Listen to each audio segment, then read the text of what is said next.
Cannabis, जो कि एक बैंड ड्रग है। This is not your normal company team bonding. But for this hustle and that 30 million, top chocolates 18 million, that's how much money is being polls consistently show that a majority of the American public support legalizing marijuana. Thus, the medical plant became forbidden. पता है कितना cannabis फूकने के बाद आपकी मौत हो सकती है? The answer is 680 kilo. एक चीज है जो लीगल है, वो है कॉफी। दुनिया भर में करीब daily 200 crore cups of coffee पिए जाते हैं। Is caffeine addiction really a mental illness? Well, really, technically it is. Caffeine was an amazing aid to the rise of capitalism. Caffeine withdrawal is real and brings fatigue, headache, and difficulty focusing. तो आपको पता है कितना caffeine enough है एक 70 KG के इंसान को मारने के लिए? सिर्फ 13 gram. Let that sink in.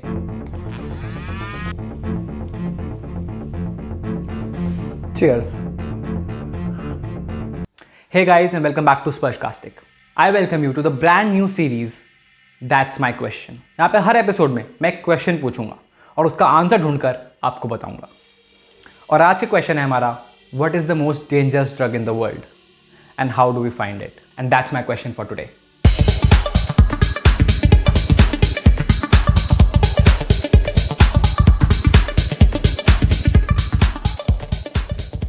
Well, इससे पहले आप अपनी घर की सारी कॉफ़ी फेंक दो, आपको बताना चाहूँगा कि हाँ, एक 13 ग्राम्स कैफीन एक 70 किलो के इंसान को मारने के लिए काफ़ी होती है। बट इसका मतलब ये नहीं कि आप कॉफ़ी से मर जाओगे, क्योंकि उतना कैफीन लेने के लिए आपको कॉफ़ी पीनी पड़ेगी 70 कप, वो भी एक बारी में, जो फिजिकली इम्पॉसिबल है।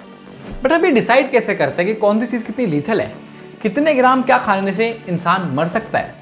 वेल, इसका तरीका होता है मीडियन लीथल डोज या फिर LD50, जिसका मीनिंग होता है कितनी डोज दी जाए किसी सब्सटेंस की एक टेस्ट पॉपुलेशन पे, जिससे उसका 50% ऑफ द लोग मर जाए। इन दिस केस अगर हम लोग 13 ग्राम ऑफ प्योर कैफीन देते हैं 100 इंसानों को, तो उसमें से 50 मर जाएंगे। तो अगर मैं आपको और एग्जांपल दूं LD50 के, फॉर एग्जांपल एक इनलैंड टाइपन का जहर सिर्फ 0.00175 ग्राम ही काफ़ी होगा एक इंसान को मारने के लिए। और अगर हम लोग बात करें वर्ल्ड्स मोस्ट टॉक्सिक सब्सटेंस की, तो वो होगा बोट्यूलिनम टॉक्सिन या फिर बोटॉक्स, जिसका सिर्फ चाहिए हमें 0.0000007 grams to kill a 70 kilograms human being. पर सिर्फ लिथैलिटी अलोन एक सही मेजर नहीं होगा किसी भी ड्रग को मेजर करने का। हमें एक सेकेंड पैरामीटर भी चाहिए, वो होगी डिपेंडेंसी या फिर एडिक्टिवनेस। कौन सा ड्रग हमें कितना डिपेंडेंट बना देता है उसके ऊपर, और हम उससे कितना जल्दी एडिक्ट हो जाते हैं। आइए इस ग्राफ को देखते हैं, जो बहुत ही खूबसूरती से दिखाता है हमें सारे drugs on the scale of dependency and lethality. जहाँ पे हम देख सकते हैं कि टॉप राइट में आने वाले ड्रग्स बहुत ज़्यादा डेंजरस होते हैं, जो कि बहुत एडिक्टिव भी होते हैं और बहुत ज़्यादा लीथल भी।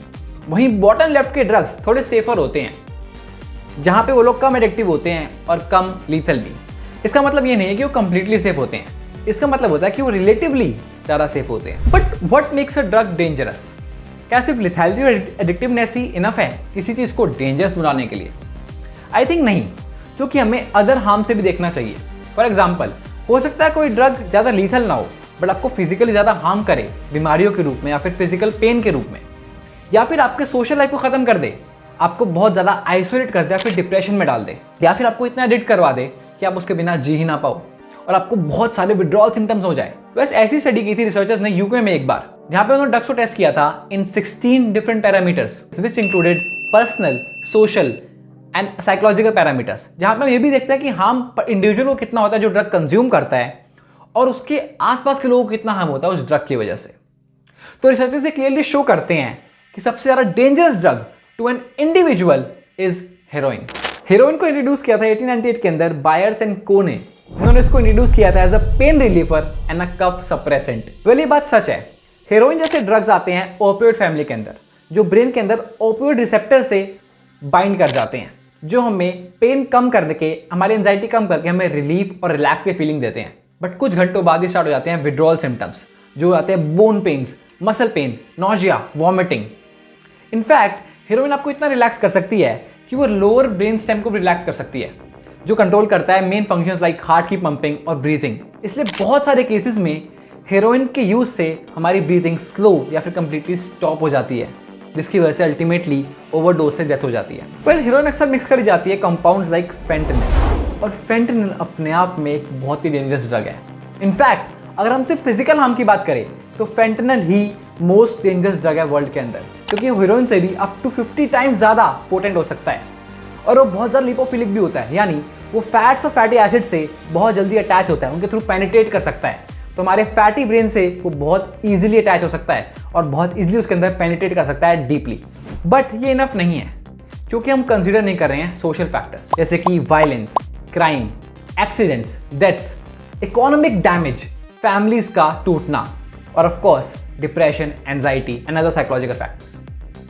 अगर हम इन 16 के 16 फैक्टर्स को कंसीडर करें जो कंसीडर करते हैं harm to oneself who is consuming the drugs and harm to others, तो दुनिया का सबसे डेंजरस ड्रग है अल्कोहल। Yes, alcohol. वेल, उसका मेन कारण है उसका वाइड स्प्रेड यूज। अल्कोहल इतना ईजिली अवेलेबल है कि अराउंड 60% ऑफ द वर्ल्ड ने कभी ना कभी अल्कोहल जरूर पिया है, और अल्कोहल काफी ग्लोरीफाइड रहता है मूवीज, टीवी सीरियल्स और हमारी शोज के अंदर, और हमें लगता है अल्कोहल बहुत नॉर्मल चीज़ है। बट एक्चुअल में अल्कोहल सबसे मेजर कॉज है हार्म टू अदर्स का। Most of the accidents, injuries, murders किए जाते हैं अल्कोहल के इन्फ्लुएंस के अंदर। इनफैक्ट WHO को यह मानना है कि alcohol kills 1 person in every 10 seconds, अगर हम सारे फैक्टर्स कंसिडर करते हैं तो। इसको हम इस ग्राफ से समझ सकते हैं harm to the users and harm to others.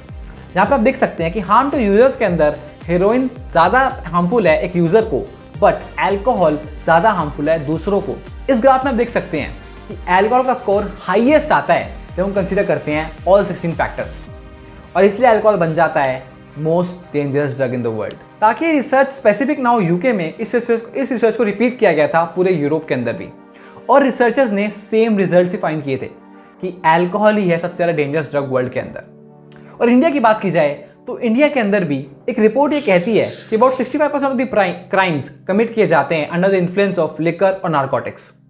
India में करीब 15% लोग अल्कोहल कंज्यूम करते हैं, और इंडिया के अंदर about 85% of crime against women is related to alcohol. India में हर साल करीब 12,000 एक्सीडेंट्स भी होते हैं बिकॉज ऑफ ड्रंक ड्राइविंग। और एक रिसर्च का मानना यह भी था कि एक विमेन के डोमेस्टिक वायलेंस एक्सपीरियंस करने के चांसेस 3 टाइम्स बढ़ जाते हैं अगर उनके हस्बैंड्स अल्कोहल कंज्यूम करते हैं। अब ये मत सोचना कि अगर मैं अकेले बैठ के अल्कोहल पीऊँगा तो किसी को कोई हार्म नहीं होगा, तो वो बिल्कुल सेफ है, क्योंकि अगर आपने ध्यान दिया हो अल्कोहल फिजिकल हार्म के मामले में भी हमेशा एक हायर साइड पे रहा है सारे ग्राफ्स में। WHO के अकॉर्डिंग हर साल करीब 3 मिलियन लोग मारे जाते हैं अल्कोहल की वजह से, और करीब 200 बीमारियों में वो एक कॉन्ट्रीब्यूटिंग फैक्टर है जो बन जाती है 5.1% of the global burden of diseases. उसके अलावा इंडिया में ही अकेले करीब 1.5 लाख लोग हर साल लिवर साइरोसिस से मारे जाते हैं, जिसका एक मेजर कारण है अल्कोहल। चाहे वो सोशल लाइफ खराब करना हो, डोमेस्टिक वायलेंस हो, सोसाइटी को नुकसान करना हो या फिर इकोनॉमिक हार्म हो, अल्कोहल सबसे ज़्यादा हार्म कॉज करता है in all the factors combined पूरी सोसाइटी को वर्ल्ड वाइड, और इसलिए बन जाता है ये वर्ल्ड्स मोस्ट डेंजरस ड्रग। और ये काफ़ी अजीब बात है, यहाँ पे अल्कोहल लीगल है मोस्ट ऑफ द वर्ल्ड के अंदर, वहीं safer drug options for example weed, LSD, ecstasy are illegal.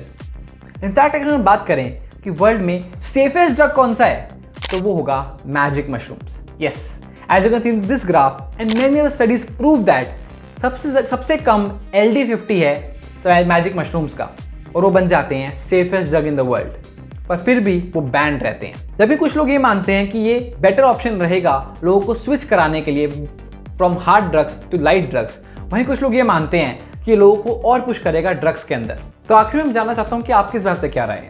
क्या आपको भी लगता है कि अल्कोहल वर्ल्ड का सबसे ज़्यादा डेंजरस ड्रग है, और क्या उसे लीगल रहना चाहिए, या फिर क्या उन ड्रग्स को लीगल कर देना चाहिए जो लेस डेंजरस हैं? तो इसी के साथ हम इस वीडियो को एंड करते हैं, और ये होता है हमारा पहला episode of that's my question. तो आपको जाने से पहले बोलना चाहूँगा कि चैनल को सब्सक्राइब करें। हाँ, इसे अभी आपको कम सब्सक्राइबर्स दिख रहे होंगे क्योंकि चैनल नया है, तो आपको प्रॉमिस करता हूँ कि जल्दी इस चैनल पे 1 मिलियन सब्सक्राइबर्स होंगे, और मैं आपको कंटेंट भी उसी क्वालिटी का देने वाला हूँ। उसके अलावा मैं चाहता हूँ इस वीडियो को लाइक करें, शेयर करें अपने दोस्तों के साथ, ताकि वो भी सेफ रह सकें। And thank you for watching. This is स्पर्श साइनिंग ऑफ। भाई ये ले, तेरे लिए कॉफी बना के लाया हूँ, ले ले ले। पर भाई कैफीन तो ड्रग होता है ना, इससे कुछ नुकसान हो गया तो? अरे भाई वो तो क्वांटिटी पे डिपेंड करता है ना, एक कप से कुछ नहीं होगा, बल्कि साइंटिस्ट कहते हैं 4 कप तक दिन में सेफ रहता है।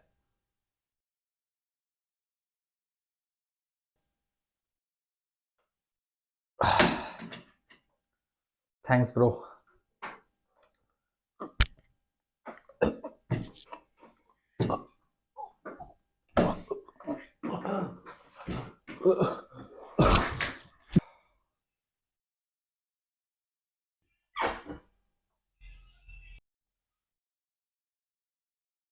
यार भाई 2 चम्मच से मर जाएंगे।